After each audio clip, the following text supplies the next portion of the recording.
tudo beleza? Que tô falando que eu tava bom, galera, estamos aqui para mais um vídeo. Dessa vez aqui falando sobre amigos. Sabe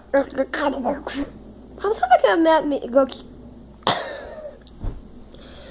Sabe aquele amigo irritante que fica no celular o dia inteiro, assim, tipo, você tá falando com ele, ele tá lá. Ele tá lá no celular. Vamos jogar, Aí você fala com ele, e aí, mano, beleza? Vamos lá jogar bola? Ah, não, tô mudando essa WhatsApp pra conversar com meus amigos. Nunca. Você tá conversando com seu amigo? Tá bom, tchau.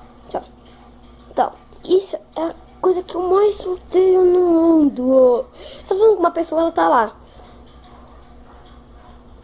mexendo no celular. Tá. Mexendo no volume, tá. Aí você fala com ela, oi. Ela fala, oi. Já era. Aí fala, vamos jogar bola. Não. O resto é tudo não. Tudo não. Não. Oi não, entendeu? Tipo, ele fala a primeira palavra, oi. Aí ele tá lá no celular, com fone de ouvido. Aí ele tira um fone pra ouvir o que você tá falando, depois põe de novo. Então, isso é a coisa que eu mais odeio na minha vida. Porque isso é um lixo. Tipo, mano, isso é muito irritante. Você tá falando com uma pessoa e ela tá lá no celular. E aí, cara, beleza? Aí o cara só fala aí, o amigo que você tá falando, que tá no celular, só fala oi.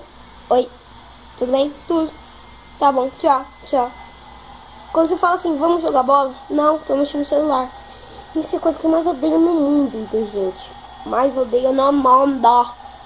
É muito ruim. Bom, galera, o vídeo foi esse. Eu tô meio rouco, como vocês podem perceber. Eu acabei de acordar, tô com a roupa de pijama e tal. Então, hoje eu vim aqui só pra falar de amigos mesmo, né? E amanhã, daqui a pouco vai ter mais vídeos sobre amigos, adultos e crianças, beleza? Então, valeu, falou e fui!